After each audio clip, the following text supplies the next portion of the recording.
Bonjour et bienvenue. Vous écoutez Marqueur, votre podcast 100% PME et marketing durable. Pourquoi ? Parce que le marketing durable, c'est le marqueur de la bonne santé de votre PME. Je m'appelle Diane Cantan et je vous propose de vous évader dans cet épisode avec un invité où nous évoquerons sa vision du marketing durable et sa vision de l'avenir des entreprises liées aux enjeux RSE. Bonjour à tous. Aujourd'hui, nous allons évoquer un sujet qui me tient à cœur autour de la communication responsable. C'est un vaste sujet, il y a beaucoup de choses à dire.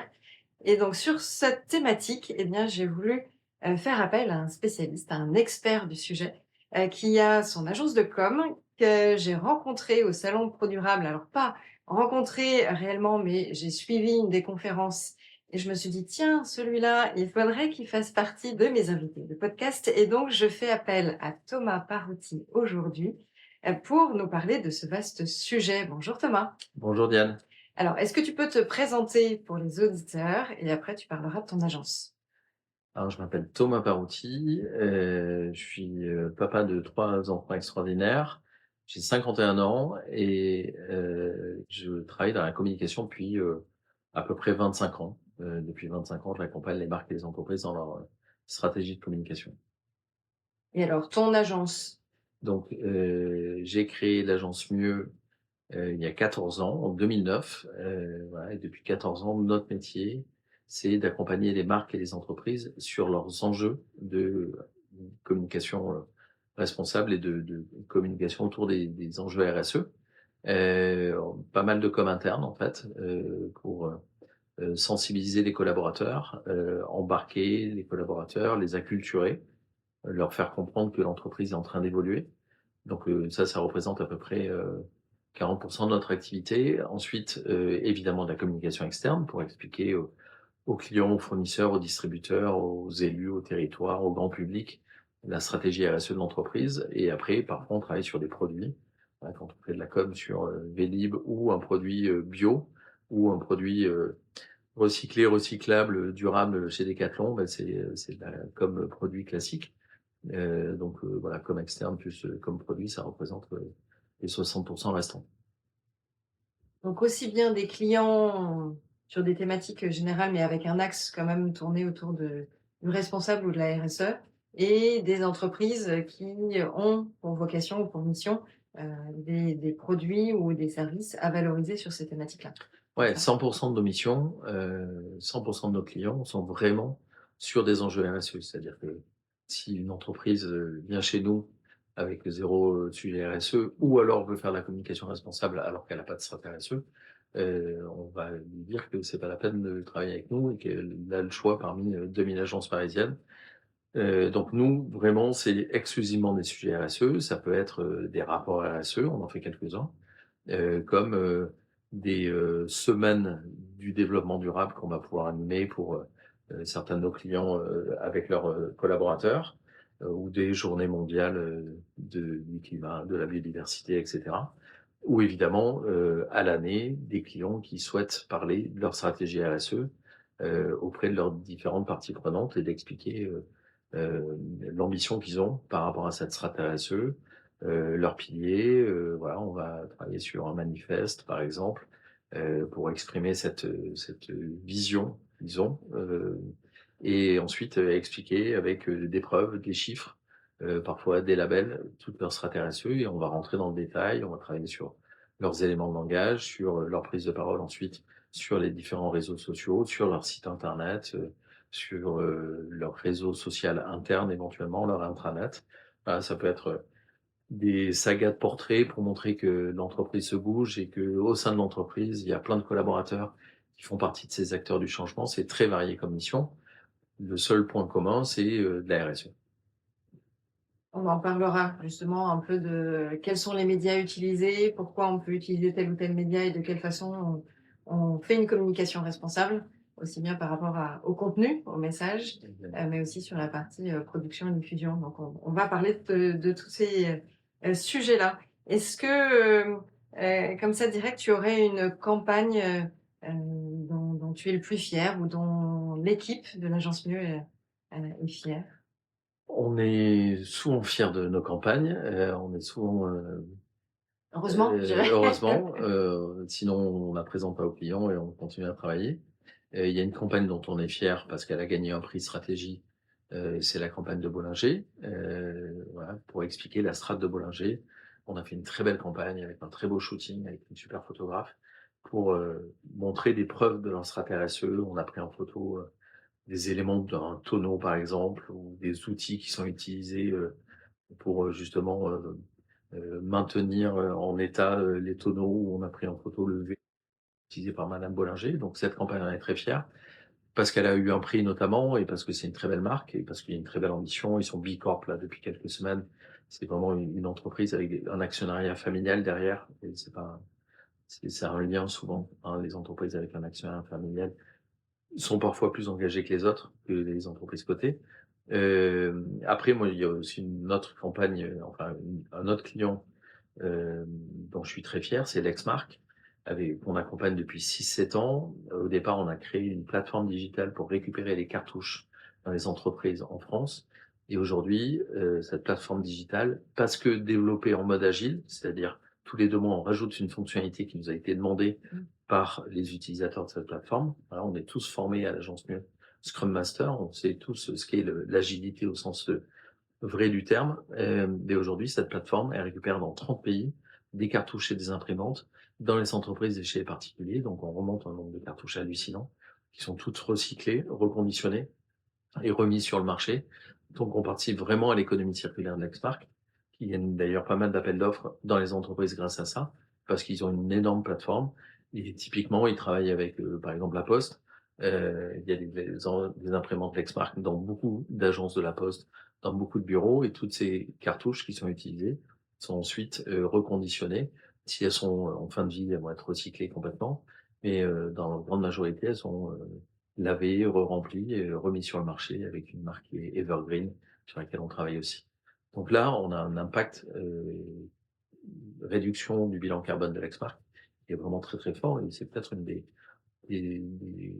clients, c'est peut-être un des clients dont je suis le plus fier parce qu'on leur permet vraiment de se décarboner. Là, on agit au cœur. Enfin, tu vois, c'est aussi, la Ouais, c'est pas de raison la cosméto, de c'est enfin mon de la cosméto, c'est podcast marqueur, c'est ouais, effectivement ça, c'est, on fait du marketing au cœur du business, au cœur des enjeux et de l'offre et c'est pas tout ce qui gravite autour. ouais. Et là complètement, Il y a une tu les expression que accompagnes je là-dessus. déteste, c'est de la com, Mmh. parce que ça dévalorise vraiment notre métier.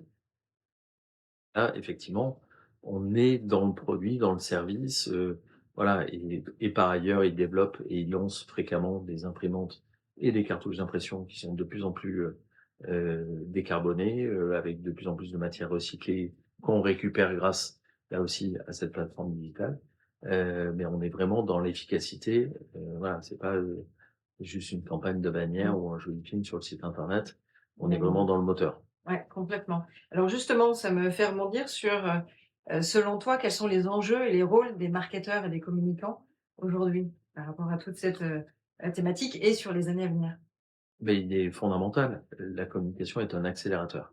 Alors malheureusement, ça a accéléré, aussi une société une société de citoyens qui, j'ai envie de dire, au sortir de la guerre, des gens cultivés avec une culture parfois ouvrière, une culture populaire, une culture bourgeoise, une culture catholique, une culture d'autres religions et cetera et la communication, les médias, mmh, l'art, la culture, le cinéma et la publicité ont transformé cette société de citoyens de résistants, pour certains et cetera, en une société de consommation. Voilà, aujourd'hui, on est beaucoup quand même une société de consommateurs avec tous ces pubs, qu'on a vus, dans les années 60-70, pubs américaines où, le foyer idéal avec ses 2 petits-enfants, un garçon et une fille, beh, cette famille, elle avait un pavillon avec, un joli jardin, avec, 2 voitures garées devant, avec, des appareils électroménagers et plus il y avait de produits, plus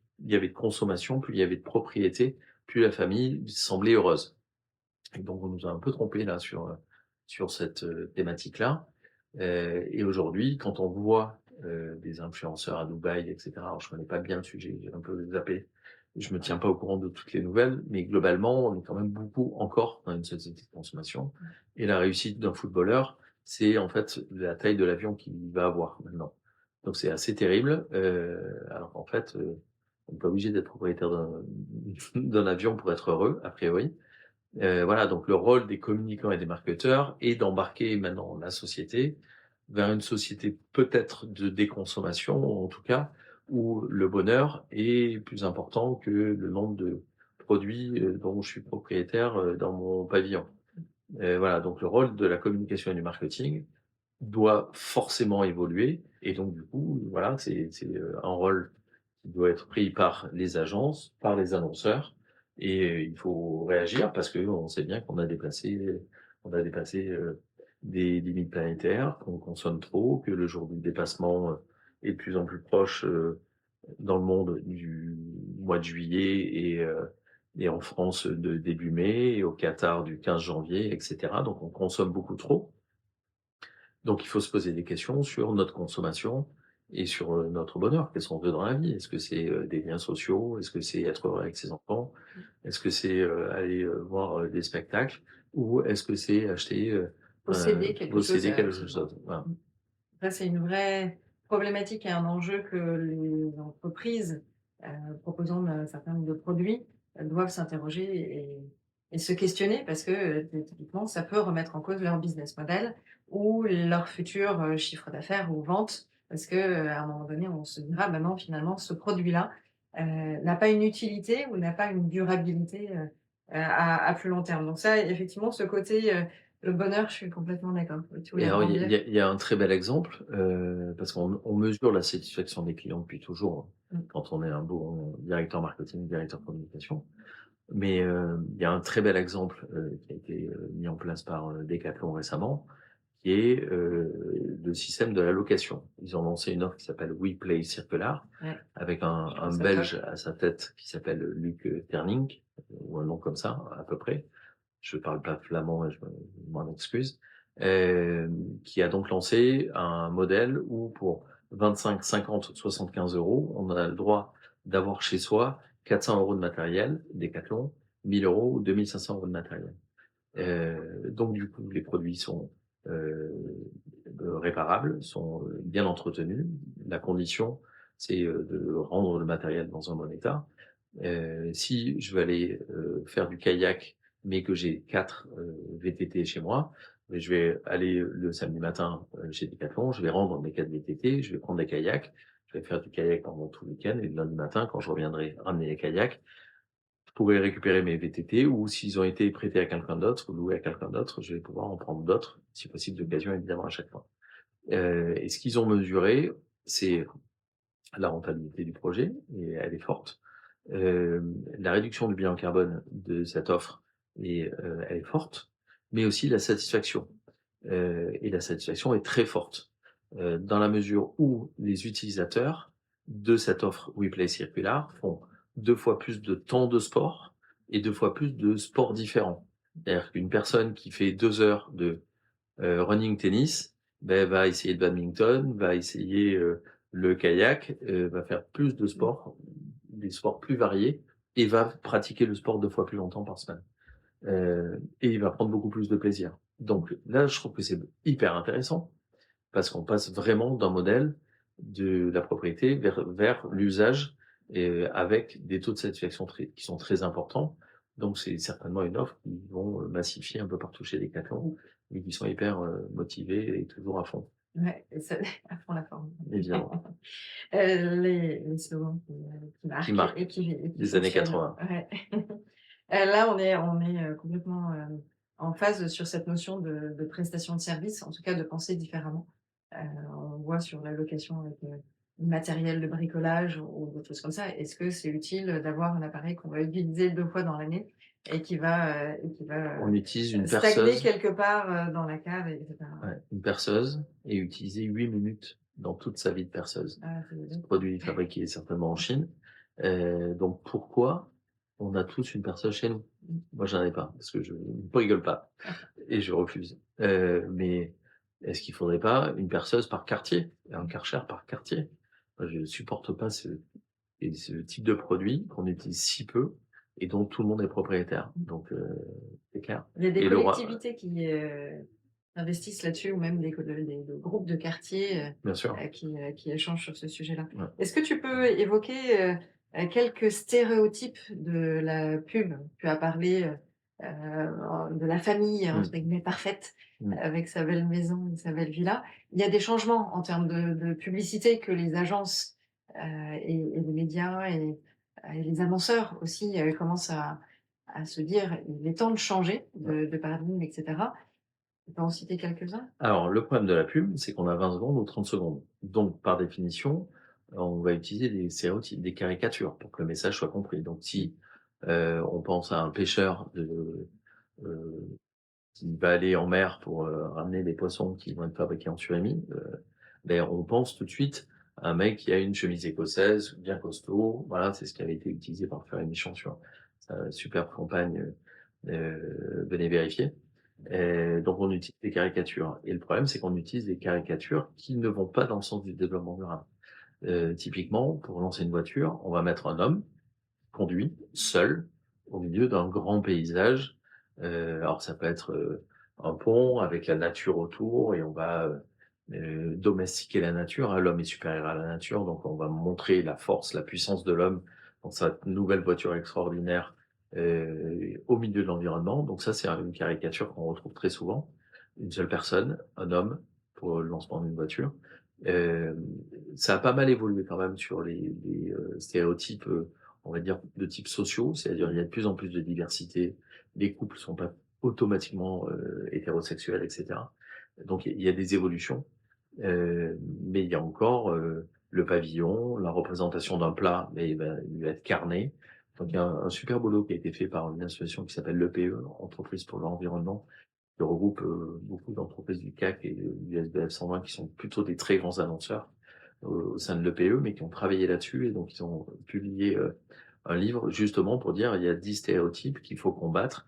Le pavillon en fait partie, l'alimentation carnée en fait partie. Dans les pubs, on a l'impression qu'il fait toujours chaud, on est toujours en t-shirt, hein, voilà, donc il y a plein de stéréotypes comme ça qui sont attaqués et l'exemple que je prenais sur la publicité pour un lancement de voiture en fait partie.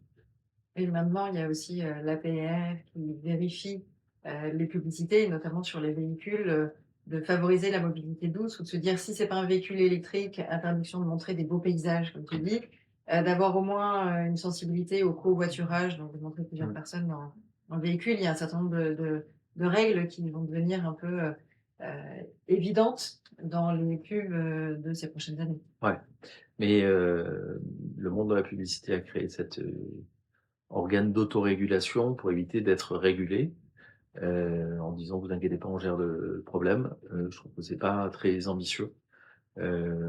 RPP, va pas très loin dans ses recommandations. Pas Ils ont suffisamment loin ouais, ce non, pour toi. c'est un peu gentil et il faudrait aller beaucoup plus loin. Et c'est pas compliqué et quand on écoute, les citoyens, notamment ceux qui sont exprimés suite à la convention des citoyens pour le climat, Ouais. il y a eu pas mal de recommandations et en fait, les publicitaires et sa porte-parole éternelle, Mercedes Serra, a dit: «Ne vous inquiétez pas, on gère le truc, on a la RPP qui va s'en occuper», voilà. Donc, ça va pas assez loin, il faut écouter les citoyens. Ouais. Alors, est-ce qu'il va y avoir un avenir de la publicité où on entend dire, demain ou dans 10 ans, il n'y aura plus de pub? Il y a des marques qui réussissent sans pub, hein. Heu, dans la tech évidemment, hein, Google, Facebook et cetera. Hem, il y a Veja, la marque de basket, dit haut et fort qu'ils ne font pas de publicité parce que c'est vrai que, parfois ça représente 70 Mmh. du Du prix chiffre du produit? d'affaires, du prix du produit. On sait que Stan Smith, d'Adidas a investi, des millions d'euros pour, relancer la Stan Smith et ça a très bien marché. Je crois qu'un Parisien sur 2 a des Stan Smith. Mais maintenant de plus en plus des déjà. Donc la publicité évidemment doit se remettre en question. Elle se remet en question parce qu'il y a des agences comme l'agence Mieux, mais il y en a d'autres qui remettent en question le rôle de la communication. Comme je le disais tout à l'heure, la publicité est un accélérateur fantastique. Donc si on fait la communication responsable, on peut embarquer les citoyens vers ces nouveaux imaginaires. Voilà et petit scoop, du jour, il y a la CEC, donc la Convention des entreprises pour le climat, qui s'est lancé il y a maintenant à peu près 2 ans, qui a réuni 150 professionnels pour faire des propositions dans le sens de la RSE au sortir de cette première CEC. Ensuite, il y a eu des CEC régionales qui sont lancées. Nous, on a certains clients qui sont passés par la CEC, ils sont vraiment rentrés dans une machine à laver, ils se sont fait retourner le cerveau, ils en sortent avec des envies de décroissance, avec des envies de vraie réflexion sur leur business model. C'est assez efficace comme modèle. Donc, il y a eu ces CEC régionales, il y a une CEC consulting, une CEC finance. Et donc, le scoop, c'est qu'il y a une CEC nouveaux imaginaires qui est en train de se créer. Et l'agence Mieux fait partie des premières entreprises à avoir accepté de collaborer à cette CEC. Donc, ce sont Génial. des marques, des médias, parce que évidemment que la presse, au sens large, les médias sont très importants dans ces nouveaux imaginaires. Mais il y a quelques agences, quelques médias. Il y a My Little Paris qui va en faire partie. Je sais pas quand est-ce que va sortir ton podcast. Les infos vont être officielles le 20 novembre. Donc, si c'est après, ça va, Il n'y a pas de souci, j'aurais ça pas sera fuité. forcément après. Mais il y a l'agence Mieux qui va en faire partie, il y a des annonceurs qui vont en faire partie. Voilà, donc on va potasser pendant 6 mois, d'avril 2024 à décembre 2024, pendant 8 mois même. On a 6 sessions de 2 jours de formation, avec des restitutions à chaque fois et à la fin, la publication d'une feuille de route pour chacune des entreprises participantes sur, voilà, comment je vais gérer les nouveaux imaginaires que je vais créer, auxquels je vais contribuer.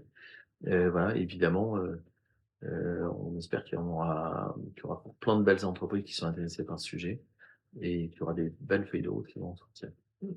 Parce qu'on a besoin effectivement de projeter les consommateurs ou n'importe quel acheteur ou un client B2B dans justement une autre façon de faire.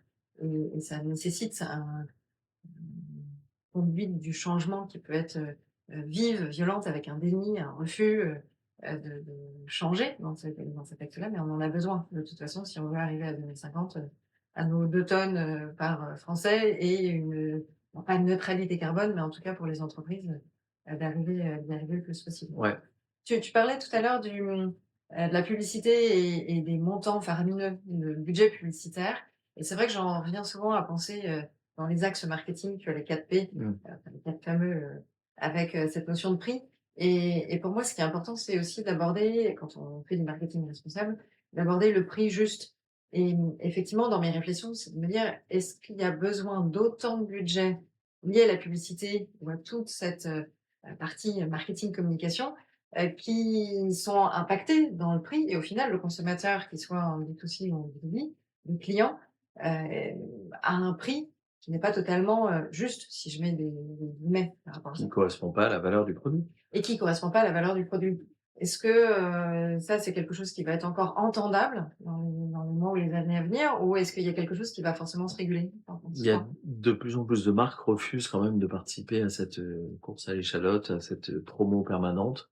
En novembre, il y a le Black Friday, donc tout le monde fait 50% de remise. Je rappelle juste, parce que les gens ne le savent pas souvent, que la fameuse pub de Patagonia a été lancée en 2011 pendant le Black Friday pour dire «Don't buy the jacket». C'était justement au moment du Black Friday. Je suis pas sûr que Patagonia fasse beaucoup de promos. Fago on ne fait pas. Pour acheter une Véja moins chère, il faut qu'elle soit reconditionnée d'occasion ou qu'elle ait un défaut dans leur boutique à Bordeaux au sein de l'écosystème Darwin. Voilà, je pense qu'aujourd'hui, on a fait beaucoup de promos. Il y a des entreprises qui fonctionnent encore vachement comme ça, hein. Yves Rocher, qui est une entreprise quand même qui est super engagée, Bicorp, qui fait un très beau rapport RSE. Je vous invite vraiment à le regarder parce qu'il est très réussi. C'est pas nous qui l'avons fait, hein. Voilà, c'est une entreprise très engagée, mais elle est quand même dépendante de la promo. Voilà, c'est parce que j'achète 2 produits que j'en ai un troisième gratuit, et cetera. Donc, Mais est-ce qu'il y a un avenir sur la promotion? Ça, c'est clairement, une question que je me pose. On parle du Black Friday, on a, une époque compliquée d'un point de vue, budget du consommateur et de la famille avec, l'inflation, avec toutes ces difficultés-là et c'est vrai que moi je vois, en tout cas je le vis ou je le ressens comme ça, cette promotion comme une insulte au consommateur lambda. Sous-entendu, mon prix potentiellement, il pourrait être plus bas, Mais j'y rajoute un certain nombre de couches qui fait que de temps en temps dans l'année, voire trop régulièrement comme tu le cites, j'ai des prix, qui sont cassés. Et est-ce que je peux pas avoir un prix lissé qui soit juste pour n'importe quel client, et qui me permette d'avoir un budget, plus limité, quoi? Je pense que je suis complètement d'accord avec toi. Il doit y avoir une remise en question des marketeurs sur le prix. Parce qu'en plus, du coup, ça génère un trafic très important au moment des promos. Mais ça veut dire que le reste du temps, en fait, les magasins sont vides. En tout cas, il y a assez peu de trafic pendant tout le reste de l'année et donc en fait, il y a les 2 Magasin ou périodes de e-commerce, hein, on a ouais, les 2. e-commerce Mmh. partout et en B2B, tu le disais aussi, hein. Mais si on fait des promos, à répétition, ben en fait, on habitue le consommateur et c'est ce qu'on a fait depuis, des années, hein, à être, hyper dépendant et de n'aller que sur des promos. Donc après, c'est très courageux de dire: «Moi, je fais pas de promo, je fais pas de remise» et pour, lisser mon trafic, pour, vendre toujours au juste prix et cetera. C'est ce que beaucoup de marques essaient de faire, mais c'est quand même très difficile parce qu'on sait bien que c'est quand même un levier très important pour vendre, et là, avec toutes les crises, l'augmentation du prix des matières premières, crise de l'énergie et cetera, on a bien vu que les promos continuent, c'est malheureusement pas près de s'arrêter. C'est ce que je voyais moi il y a, peut-être, 15 ans ou je vais pas trop dire plus sinon, j'ai l'impression d'être hyper vieille. Mais, je le voyais dans l'industrie pharma où je travaillais avec les pharmaciens en leur disant: «Attention quand, vous devez, acheter ou négocier avec vos laboratoires partenaires, ne regardez pas que la remise, soyez attentifs au prix, final Mmh. auquel vous allez l'acheter» et en fait, il y avait des pharmaciens à l'époque qui étaient, obnubilés par: «Ah oui, mais il me fait, 55 il me fait, 30 il me fait 20 enfin peu importe le montant», mais au final, sans regarder réellement quel était le prix, de base. Donc il y a des fois tout un changement de philosophie, de paradigme qu'il faut faire évoluer et dans la psychologie, des fois, c'est pas forcément évident. Ouais. Donc Tu il y a parles il de y la a un distribution rôle là-dessus. pharmaceutique et c'est vrai aussi dans la distribution alimentaire, hein. En GMS, les grands industriels arrivent et ils ont toujours des remises. Enfin, Mmh. la négo, nationale, On est habitué à ça. voilà. C'est: Celui «OK, qui bah, ferait tu vas me faire combien? Je te prends tant en volume ouais, et du coup, toujours, tu me fais quoi?» systématique. Ouais, donc c'est ça aussi qu'il faut casser dans l'ensemble des 2 sens, enfin dans tous les sens. Est-ce que, finalement, comment tu arrives à communiquer de façon responsable? Est-ce que tu as quelques tips ou conseils auprès d'annonceurs qui disent: «OK, je sais que la façon dont je présente mon offre, mes produits, je suis pas forcément que sur du greenwashing, mais j'ai envie de valoriser des actions que je trouve positives dans mon entreprise». Quels sont les bons conseils que tu pourrais donner? Alors, il y a des conseils sur le fond et sur la forme. Si on commence par la forme, on peut éco-socio-concevoir, sa communication. Quand on parle d'environnement, ça serait quand même très dommage et très contradictoire de polluer quand on fabrique de la communication. Par exemple, sur la PLV, 1/3 de la PLV fabriquée n'est jamais mise en rayon. C'est terrible, c'est monstrueux. Ah, J'avais pas ces montants-là. ouais et donc OK. du coup, par exemple, il y a une coalition qui s'est montée au sein de Circulaire, qui est une boîte spécialisée sur les enjeux de circularité, comme son nom l'indique, avec les fabricants de PLV, les recycleurs, mais aussi le retail et les annonceurs. Ils réfléchissent tous à comment arrêter cette gabegie et ce gaspillage permanent de PLV. Donc, ça c'est dans la fabrication, on doit réduire les volumes, ça c'est un premier point. Après, quand on fabrique un site internet, ben, il faut éco-concevoir le code, parce que c'est-à-dire l'épurer, faire un code, très léger, qui pèsera moins sur les serveurs. Ensuite, prendre un serveur qui soit, peu énergivore. Donc, par exemple, nous, on travaille avec une super boîte qui s'appelle Data Campus, qui est le premier hébergeur à mission, qui est basé à côté du Futuroscope, qui est un bâtiment en bois avec du bois, des forêts, de la région, qui a du photovoltaïque, qui, utilise des serveurs qui sont très peu énergivores. On utilise souvent un critère qui est le PUE, je veux dire, Power Usage, Effectiveness, et plus c'est proche de 1, meilleur c'est et donc les offres, cloud classiques, elles sont à 1,5, enfin même les green de OVH, et cetera. Et lui, il est à 1,005. Il est obsédé par, son PUE. Voilà, donc si on a un serveur peu énergivore, ben, on va moins polluer quand on développe un site internet.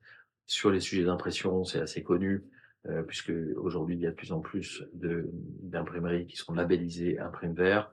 On va utiliser du papier recyclé qui va être Ouais, c'est un labellisé secteur maintenant où PEFC, ça devient ouais, une depuis, évidence depuis maintenant, même si 10-15 c'est à ans, peu ils près sont, clean. ouais, des encres végétales, et cetera. Donc du coup, pour aller plus loin, c'est pas mal de prendre un ESAT. On travaille avec l'imprimerie solidaire qui, sur 60 collaborateurs, en a 45 qui sont des personnes soit en situation de handicap, soit en phase de réinsertion professionnelle. Et du coup, nos clients travaillent directement avec eux et ils sont facturés par l'imprimerie solidaire. Donc on marge pas sur cette prestation. Et en plus, nos clients récupèrent quelques crédits AGFIP. Comme ils sont pas aussi légaux, ça fait toujours ça de prix. Voilà, et c'est toujours mieux, en tout cas, de faire bosser des boîtes comme ça. Donc aujourd'hui, sur la fabrication, on est de plus en plus, enfin nous, évidemment, systématiquement, depuis toujours, on fait très attention à pas mettre d'agrafes si on peut, donc on va faire des pliages, des choses comme ça, pour rester sur l'impression. Évidemment, on va pas prendre l'avion pour aller faire un film en Argentine ou en Afrique du Sud sous prétexte qu'il fait meilleur aujourd'hui qu'à Paris où il fait pas très beau. Voilà, donc il faut décarboner et participer à l'inclusion sociale quand on fabrique sa communication. Donc ça, c'est sur la forme. Après, sur le fond, il y a plein de règles à respecter. Évidemment, la première essentielle, c'est de s'appuyer sur des preuves. C'est-à-dire que quand on communique sur sa stratégie RSE, on n'est pas là pour raconter des bêtises, on est là pour dire ce qu'on fait avec sincérité, avec ses succès, parfois avec ses échecs. Il y a beaucoup plus d'humilité dans la communication responsable que dans la communication conventionnelle, classique. On s'appuie sur des preuves, on s'appuie sur des labels, on s'appuie sur des labels qui ont été remis évidemment par des OTI, des organismes tiers indépendants, que ce soit sur les éléments qu'on va développer autour des sujets environnementaux ou sociaux. C'est-à-dire que quand on dit il y a une bonne qualité de travail dans mon entreprise, venez, je vous recrute, mais c'est toujours bien de mettre un label type Great Place to Work ou Top Employer à côté pour dire voilà, 100% des collaborateurs de l'agence Mieux sont contents de commencer leur journée en travaillant chez Mieux.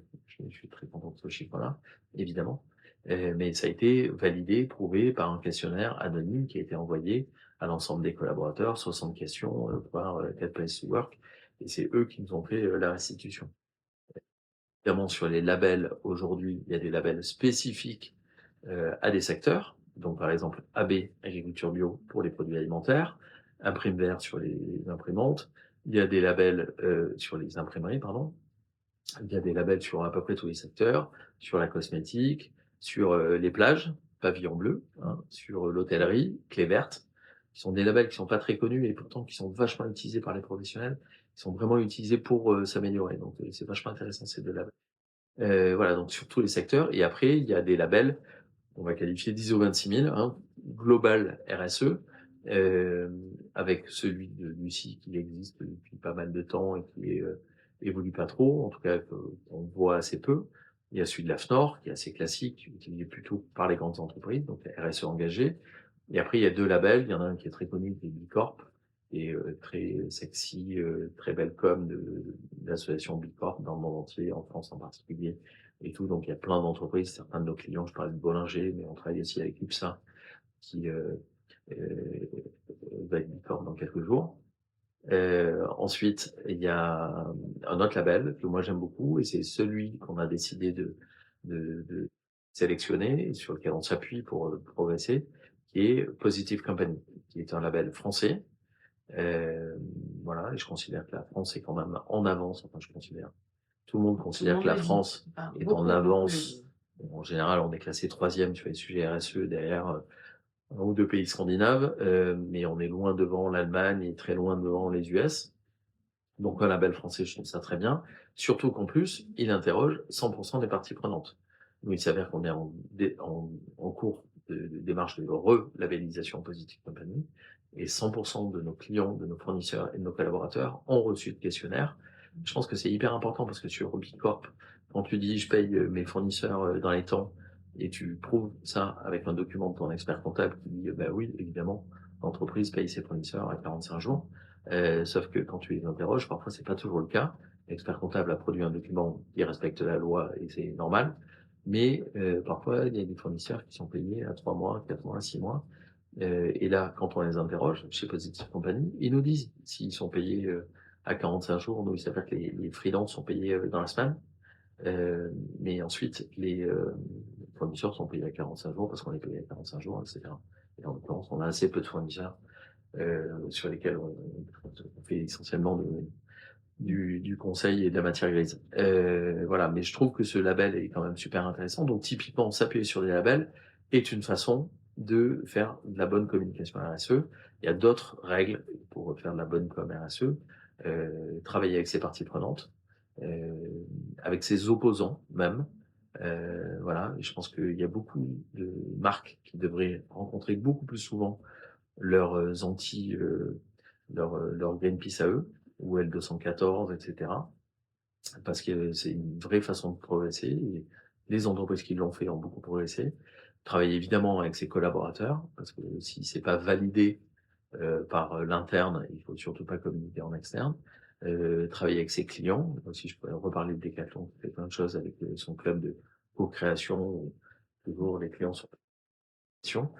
Voilà, il y a plein de règles, il y a évidemment le sujet des imaginaires, hein. On n'est pas là pour, on le dit souvent, nous en interne, on est là pour laisser une empreinte immatérielle positive. C'est-à-dire qu'il faut que le citoyen consommateur qui va voir notre communication, notre publicité, ait envie de partir dans cette démarche de développement durable. Donc tu as parlé de plein de labels. Ouais, Il y en a un que tu as pas cité, le label Agence Active, ouais, c'est vrai, alors que tu es une agence de com. ouais. Donc, tu en penses quoi? Est-ce que ça fait partie des idées futures ou pas? On le fera peut-être, surtout que maintenant, il est ouvert à toutes les agences et il faut pas être forcément, membre de la ACC. Même, bah, après c'est payant, mais c'est normal, c'est comme tous les labels. On a décidé de pas l'être pour, continuer à être un peu des résistants dans notre coin et avoir cette façon, de faire qui est un peu différente de celle du marché. Hem, je vois des agences qui le sont, alors qu'elles sont pas spécialement, très engagées sur les sujets RSE. Moi, ça me donne pas très envie d'y aller.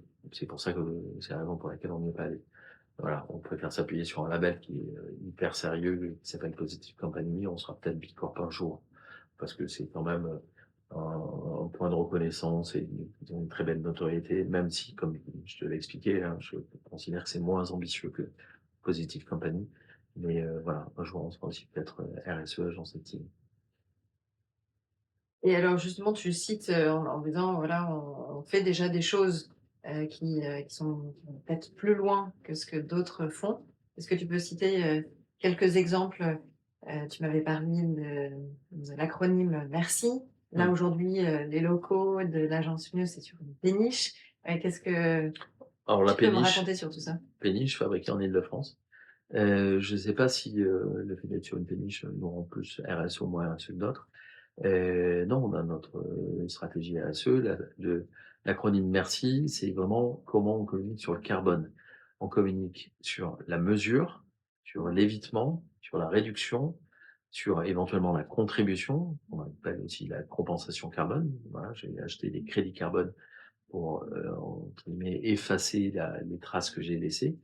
Et surtout, le I, c'est l'implication.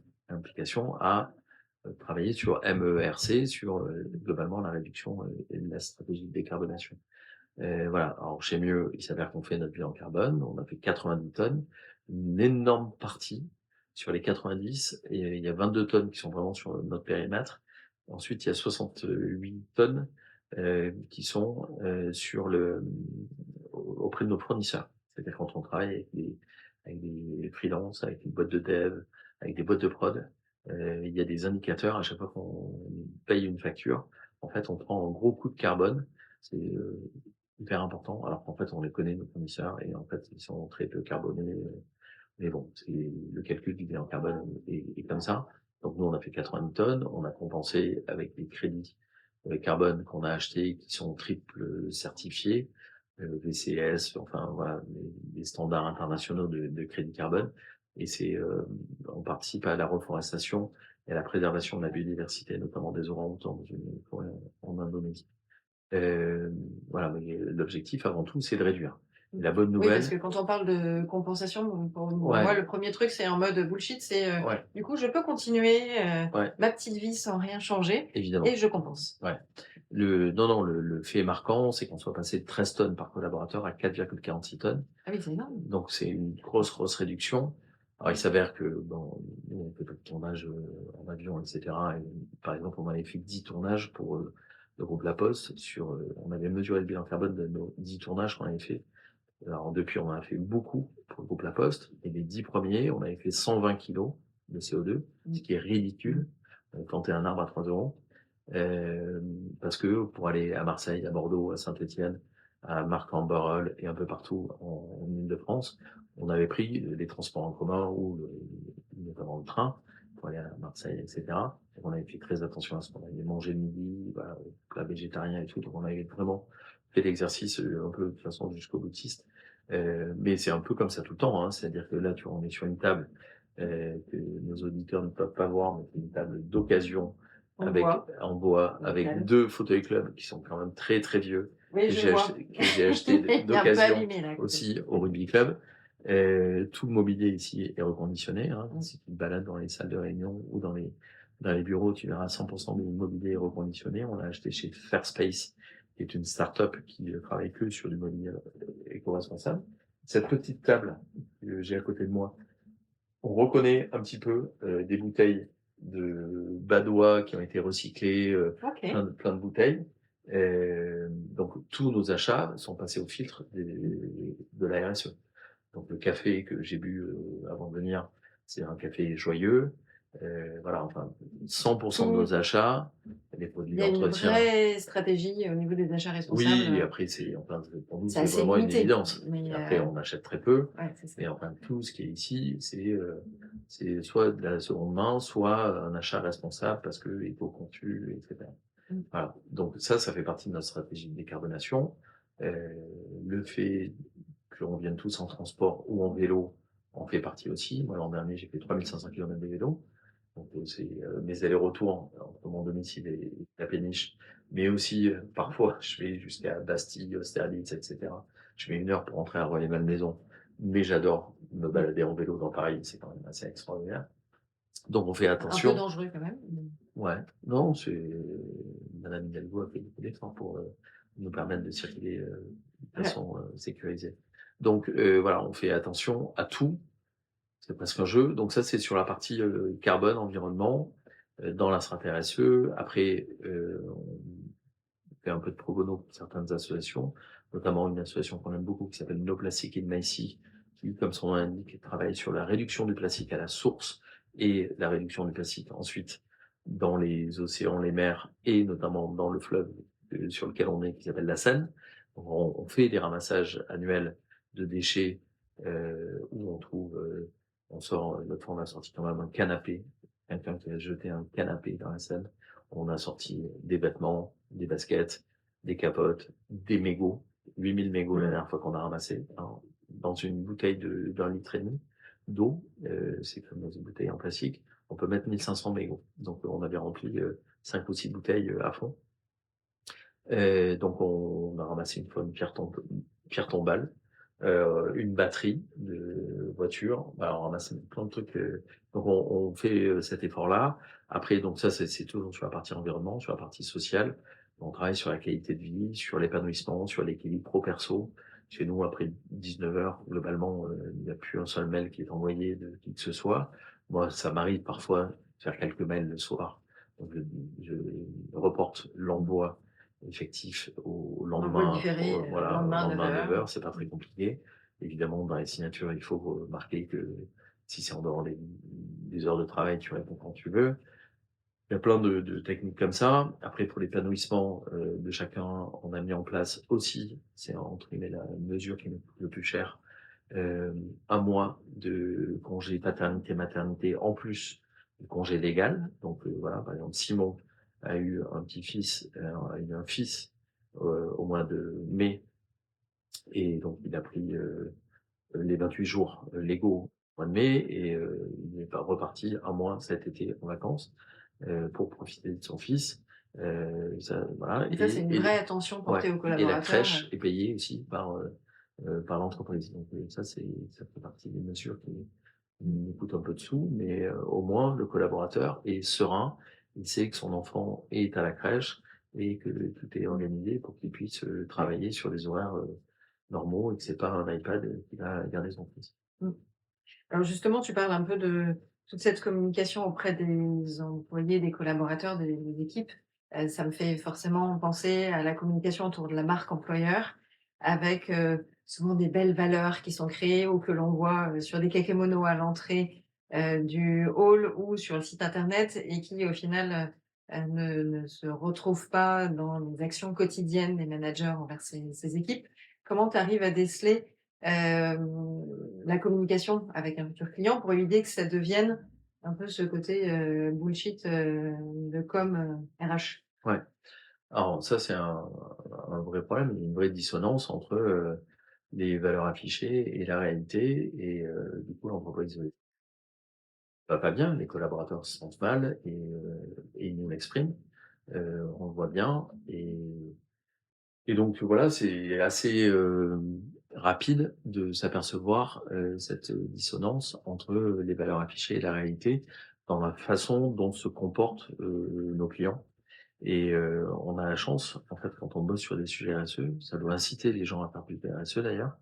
On a la chance de travailler avec des gens qui sont très investis, qui sont sincères, et qui nous racontent la vérité et qui travaillent sur des valeurs, une raison d'être qui est co-construite en général. Et à partir du moment que c'est co-construit avec les collaborateurs, en général, ce sont les vraies valeurs. Voilà. Nous, on a les valeurs au sein de l'agence Mieux, c'est accro, ACRO, l'ambition, euh, parce que il faut aller vite, il faut frapper fort. C'est notre rôle, nous, d'agence pionnière sur ce secteur, d'aller plus vite et d'aider nos clients à aller plus vite. Ensuite, il y a la curiosité, tu en parlais tout à l'heure, un vilain défaut que j'adore. Voilà, faut s'intéresser à tout. Alors, c'est difficile de s'intéresser à tout, mais on n'est Ça, c'est pas. le propre des marketeurs et des communicants. Ouais, Enfin, normalement, c'est une des qualités, ouais. qui nous distingue Moi, des autres, mon façons de penser. ouais, je pense que sur les sujets RSE, il y a quand même beaucoup à creuser. Il y a des rapports, du GIEC, entre autres, qui sortent fréquemment. Il y a des articles, des newsletters. Donc, quand tu arrives chez Mieux, tu as un guide de bienvenue et avec les 30 documentaires qu'il faut voir, avec les newsletters auxquels il faut s'abonner, les bouquins qu'il faut lire, les influenceurs qu'il faut suivre, etc., etc. Voilà. Mais moi, je Génial ça. consomme énormément d'informations de newsletters. Mmh. La news de stratégie, j'ai commencé à bosser en agence de mémoire le 1er juin 98.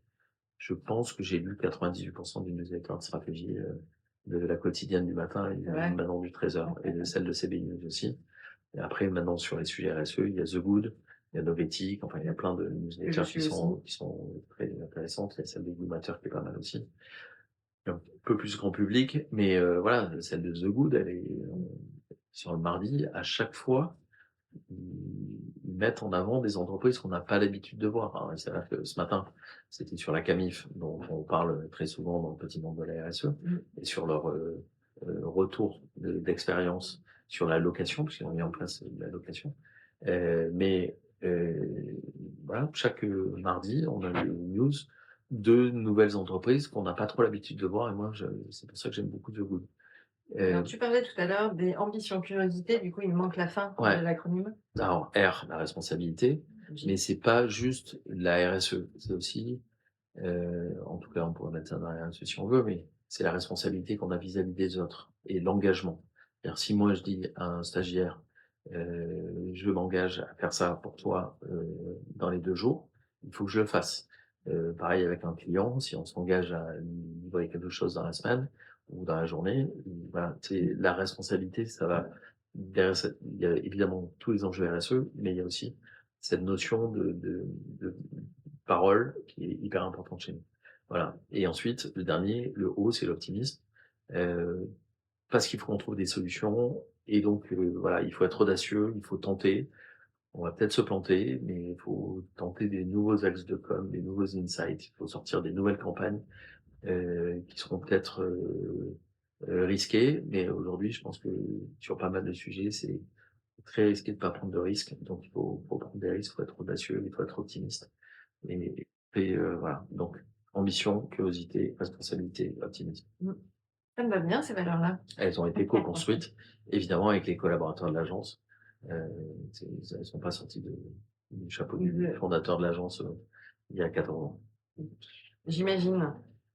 J'aurais bien voulu aussi que tu parles, rapidement, des 4, schémas de l'ADEME dans la Ouais. façon dont on peut communiquer, sur les années à venir. Alors, l'ADEME a bossé et a sorti un plan qui s'appelle France 2050 sur 4 scénarios. Je dis pas scénarii, moi je dis scénario, comme je dis, je mange un spaghetti, pas un spaghetto. Voilà, et j'achète 2 pizzas, pas 2 pizzas. Donc, 4 scénarios qui sont super intéressants parce qu'ils nous projettent vraiment très loin. Et comme ils sont les 4 différents, ils sont en fait, il y a des partis pris très forts. Le premier, c'est sur la frugalité.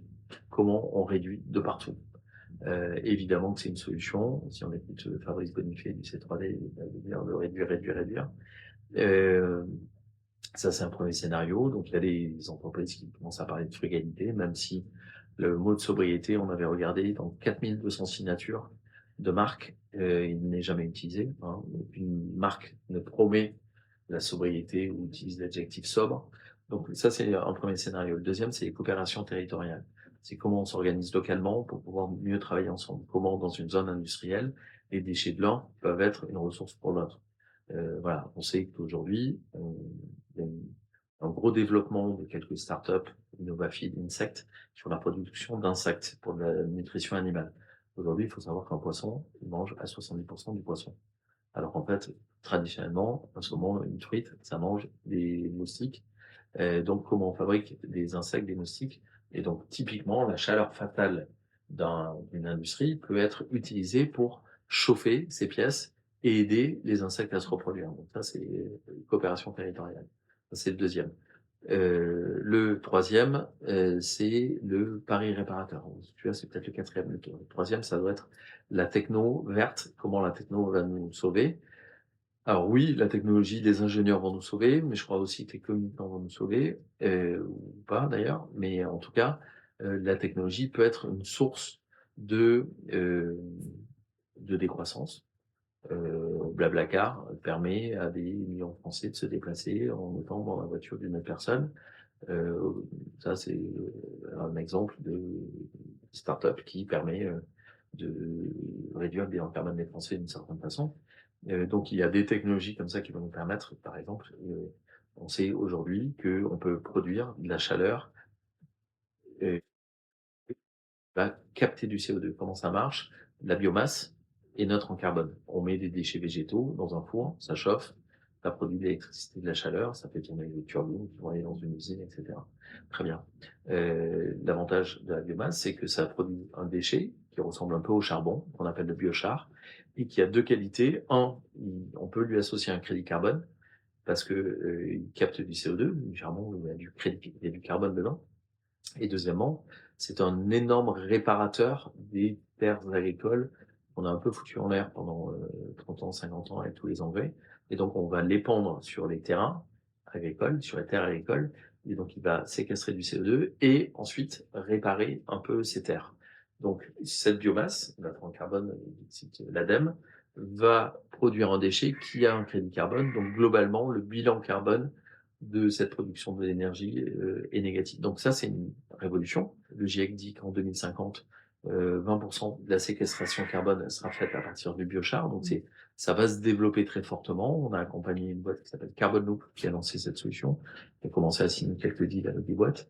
Voilà. Et donc la technologie, ce troisième scénario, va peut-être apporter des révolutions assez intéressantes. Et le quatrième, c'est le pari réparateur. Donc on est plus dans comment je répare ce que j'ai cassé, comment je deviens régénératif, avec des solutions qui peuvent être aussi là la compensation certainement.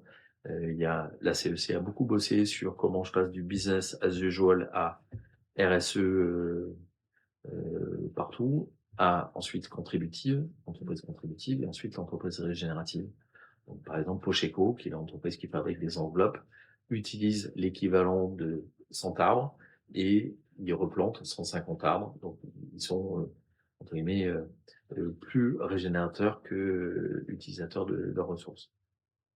Donc, c'est ces 4 scénarios. Ensuite, le rôle de la communication, évidemment, c'est d'expliquer ça, de donner envie de suivre ces scénarios. On sait très bien, en fait, le vrai scénario qui va se passer, c'est qu'on aura un peu des 4, certainement. Et donc, sauf qu'aujourd'hui, tout le monde se dit, l'avion, il va voler plein, et donc on aura une technologie qui va nous sauver, et on n'est pas trop dans la réduction. Même si le patron d'ADP, Aéroport de Paris, a dit qu'il fallait moins utiliser l'avion. C'est quand même fort de sa part. Donc, il faudra mélanger les 4 scénarios, et moi je propose aux gens quand même de s'intéresser surtout aux 2 premiers, opération territoriale et frugalité, parce que c'est là où on va gagner, et c'est ce qu'il y a de plus nécessaire, parce que la techno qui va faire voler l'avion, et qui sera neutre en carbone, elle n'existe pas encore. Et les spécialistes, parce que c'est quand même pas mal du bullshit. Donc on est aussi dans cette, création de nouveaux récits, de nouveaux imaginaires qu'on citait, Bien sûr. au démarrage, donc par rapport à ces 4 pistes, Ouais. à évoquer. Ouais. Et aujourd'hui, il y a assez peu d'entreprises qui parlent de frugalité, de coopération territoriale. Il y a des entreprises de l'ESS qui le font, mais la com responsable et la com RSE n'est pas du tout réservée aux entreprises de l'ESS. C'est vraiment, toutes les entreprises doivent prendre la parole sur la RSE. Je rappelle juste que RSE, responsabilité, vient de respondere en latin, répondre. Donc une bonne strat RSE, c'est avoir des réponses. Si je schématise vraiment. Alors c'est pas la définition de Birkeland, de Madame Birkeland, faut pas oublier que c'est une femme qui a écrit ce rapport en 87 avec sa définition du développement durable. C'est une bonne RSE, c'est j'ai la capacité de répondre à toutes les questions qui me sont posées par mes collaborateurs, enfin par mes différentes parties prenantes. Voilà. Et donc j'ai cette responsabilité, donc je vais communiquer, communicare, mettre en commun. Je m'appuie sur le latin. J'ai fait trop de latin. J'ai fait beaucoup de grec aussi, ce qui m'est moins utile aujourd'hui. Mais voilà, je communique, donc je mets en commun mes informations, ma stratégie et ma volonté de décarboner, par exemple, mon activité. J'aurais encore une autre question, plus large, mais que je te poserai, tout à la fin. OK, J'aimerais enchaîner maintenant sur des questions à peu près, classiques que je pose à mes invités, donc OK, séquence, marqueur. OK, Et la première question que je pose, c'est généralement le nom de mon podcast se nomme Marqueur, parce que pour moi, je suis convaincue que le marketing durable est le marqueur de la bonne santé des entreprises et que quand on agit avec le cœur, eh bien, on embarque tout le monde, ses équipes, mais toutes les parties prenantes, forcément beaucoup plus loin. Ça t'inspire quoi? c'est pour ça que j'ai fait ce métier. Moi, j'aime les mots, les images, la culture, et j'ai une mère qui était prof de français et qui était chercheur en sémiotique. Et donc j'ai beaucoup appris Donc d'elle. l'étymologie, on Donc, le voit, ouais, ta ouais. passion pour Alors le latin, même beaucoup. elle était en lettres modernes, pas en lettres. Elle a fait plus lettres modernes, et d'ailleurs elle a beaucoup bossé sur les sujets, publié sur les sujets féministes. Elle avait fait sa thèse sur le roman d'émancipation féminin est-il un genre, de 68 à 90, donc vraiment sur l'émancipation féminine. Là aussi, il y a peut-être un lien avec mes positions personnelles. Donc oui, évidemment que la communication est un sujet d'émotion. Moi, je suis capable de pleurer devant une publicité, hein. Je suis capable de voir une Mais c'est pub. souvent comme ça qu'on dit, cette pub, elle a marqué Bien parce que, sûr, on a ressenti une émotion, que bien ce sûr, soit de la colère, de la tristesse, du dégoût ou de la joie, de l'humour, de la bien sûr. compassion, enfin voilà. Les pubs Intermarché avec le jeune couple là, avec ce jeune garçon qui fait ses courses et petit à petit Et qui se qui met à tombe cuisiner amoureux. et qui tombe amoureux et qui finit sur sa mobilette avec sa caissière, sa jeune fille, etc. Il y a une vraie émotion. Monoprix aussi avait fait une très belle histoire d'amour avec des lettres, avec un gamin qui écrivait quand il était Mmh. petit des messages d'amour à sa jolie Oui, fiancée. Voilà, avec le packaging de Monoprix qui est très reconnaissable. Et ils se sont pas vus pendant 10 ans, et il la revoit et il lui écrit avec ça, et c'est une histoire d'amour. Donc, j'adore cette publicité, elle est extraordinaire. Donc évidemment que c'est un sujet d'émotion, sinon Mmh. c'est pas de la communication, c'est une information. Voilà, la communication sans émotion, c'est une information. Donc notre rôle, c'est évidemment, et je crois que la majorité des gens qui font du marketing et de la communication, c'est de pouvoir transmettre des émotions aux personnes qui vont voir cette publicité. Donc, marqueur, félicitations, c'est le cœur et les tripes aussi, hein. Voilà, même si c'est très brain et qu'il y a des gens qui sont très intelligents et brillants et cultivés. Heu et je crois que encore plus sur les sujets RSE, il faut parler, aux émotions. Hem, on a fait une conférence à ProDurable sur, les nouveaux imaginaires, et une des réponses qu'on apporte, c'est comment on s'appuie sur la culture et la pop culture en particulier, pour transmettre nos messages de communicants, les stratégies de communication des marques et des entreprises pour lesquelles on travaille. Et je crois que c'est une façon de faire, de s'appuyer sur ces références culturelles que tout le monde connaît. Heu Mattel l'a super bien fait cet été avec, Barbie, le film qui a explosé, qui est un énorme mensonge, mais qui est quand même aussi un film qui parle d'émancipation féminine et que je trouve remarquable. Et si on regarde, si on oublie le mensonge de Mattel, ce film est quand même super intéressant et je pense qu'une jeune fille de 15 ou 20 ans qui va voir ce film-là, elle en sort en se disant, «Je dois exister, je dois être moi» et en fait, c'est voilà. Donc c'est une façon de faire la communication. Alors ça coûte un peu cher, hein. Le film a coûté 100 millions même s'il a rapporté des milliards, donc il y a un petit pari à faire.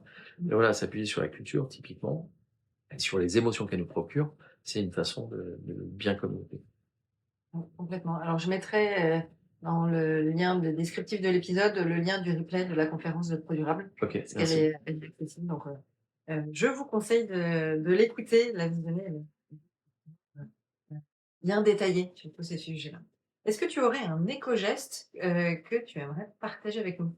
Un éco-geste que tu fais peut-être avec, tes enfants d'un point de vue pro perso ou Ouais. alors, côté pro? Pour eux, tu as compris qu'en fait les Il y éco-gestes, en c'est a plein, permanent, hein, il y en a plein partout. il y a 5 poubelles ici et cetera, donc voilà, le tri évidemment c'est important et l'éco fréquent chez les Français. Donc il y a plein d'éco-gestes. Évidemment, il faut se les pratiquer. Quand je fumais, je séparais le plastique fin, que je mettais à la poubelle, il y a un petit bout de papier, un peu argenté là, Mmh. que je mettais dans la poubelle de tri, pour te dire, Ah oui. jusqu'où j'allais. Hem, je suis pas sûr qu'il y ait beaucoup de fumeurs qui fassent ça. Voilà. Et après les fumeurs, 1re pollution plastique, hein, c'est, la marque, c'est, au niveau mondial, Mmh. c'est évidemment Philip Morris, Marlboro et cetera. Donc, l'éco-geste que je propose, c'est de rien acheter de neuf. Alors on a fait ce jeu en famille, donc on est 5, hein, plus avec 3 enfants. On a essayé de rien acheter pendant 1 an. Alors, évidemment qu'il y a des produits, périssables, consommables immédiatement, qui font pas partie du scope, Mmh. mais ne pas acheter de vêtements, ne pas acheter de produits électroménagers et cetera. Donc on a fait ça et au mois de novembre, on a décidé enfin d'acheter un scooter à un de mes fils. On a cherché évidemment un scooter d'occasion, hein, à la fois Mmh. pour le prix et pour le et en fait, à chaque fois, ils avaient pas de papier. Donc, à chaque fois qu'on a contacté des gens, ils avaient des scooters mais pas de papier. Donc du coup, Un peu gênant. c'est un peu embêtant. Donc du coup, on a décidé, d'acheter un scooter neuf. Donc le 15 novembre, on a échoué dans notre pari, mais on avait réussi à le tenir pendant 10 mois et demi, ce qui est quand même pas mal. Mmh. Une belle performance. Ouais. Est-ce que tu penses, à un invité que je pourrais convier sur un futur épisode? Alors, moi, je suis plein de gens super intéressants sur LinkedIn, Bertrand Sivierski, directeur RSE du groupe Carrefour. Sur les PME, il y a un mec qui est très bon, qui s'appelle Marc Jacouton, qui est vraiment un grand spécialiste, de la RSE dans les PME, les ETI. Mais, je te propose d'inviter ensuite une personne qui, touche un point essentiel de la stratégie RSE, ce sont les achats. Aujourd'hui, certaines entreprises achètent entre 60 à 80% de leur bilan carbone pour le revendre, hein. Mmh. Le bilan carbone de Carrefour, c'est 90% Scope 3, hein. Achat, revente, et ce qu'en font les consommateurs. Donc les achats, mettre en place une stratégie d'achat responsable, c'est hyper, pertinent, c'est hyper efficace, et surtout en plus, ça fait bosser les autres, donc c'est pas mal et ça aide tout un écosystème à accélérer. Donc, je te propose d'inviter Sabine Jean Dubourg, une grande spécialiste des achats responsables qui fait ça depuis 14 ans qui était dans l'industrie pharma que tu connais bien pendant très longtemps, Mmh. qui a beaucoup travaillé sur l'éco-conception de bétadine en 2009. C'est un des business cases les plus vus sur le site de l'ADEME, ce qu'elle avait fait en 2009 sur bétadine, qui a permis de relancer la bétadine. Voilà, aujourd'hui, elle a un cabinet qui s'appelle The A Lab, avec un A comme Aquitaine, comme un chat, comme plein de choses. The A Lab, Sabine Jean Dubois. Ça pourrait être une très bonne amitié. Alors, figure-toi que je la connais puisqu'on a suivi une formation ensemble sur le numérique responsable il y a 2 ans, 3 ans. Ok, Donc c'est très drôle. ouais, très bien. Donc, je la recontacterai avec plaisir.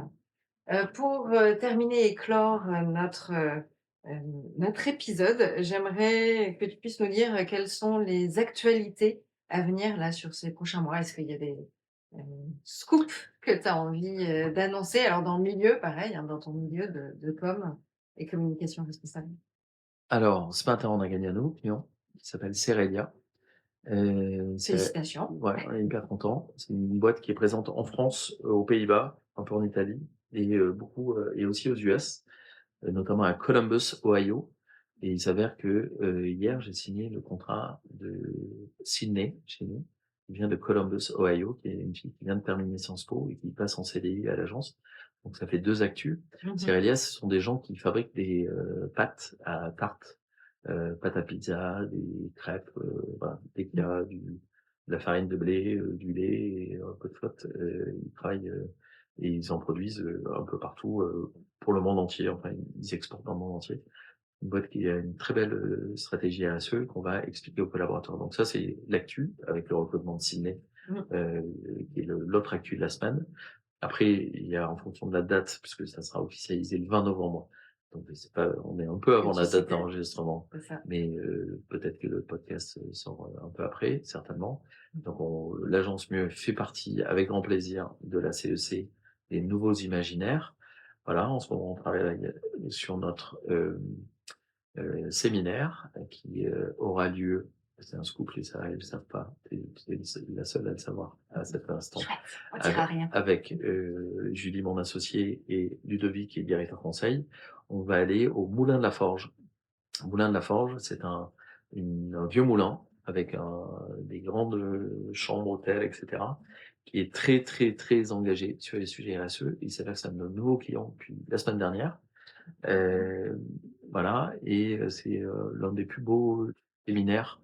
Donc on va y passer une journée et on va y passer une soirée, une nuit autour de la cheminée, à passer du bon temps, à discuter de plein de choses. On fera comme d'habitude un petit point sur les chiffres, mais en général on consacre 1 heure ou 2 aux chiffres. On fait parfois des fresques. On avait fait la fresque des nouveaux récits il n'y a pas très longtemps.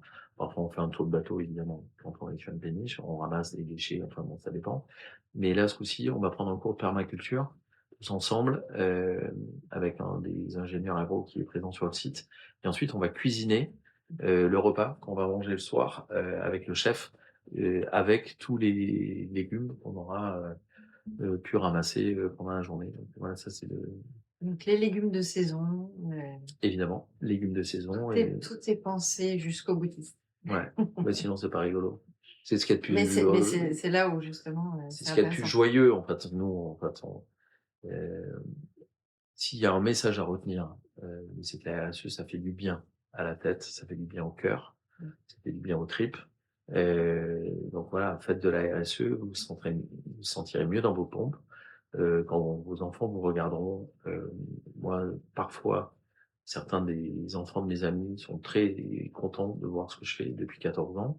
Ils se disent, bah, Thomas, Il est dans la bonne voie. il a enclenché très tôt sur ces sujets-là et il apporte un bénéfice d'une certaine façon à la société, alors qu'il est évidemment microscopique à son échelle, mais voilà, j'ai essayé, enfin, on a envie de transmettre. Je vais souvent dans des écoles. J'étais il y a pas très longtemps à Kedge, à Bordeaux.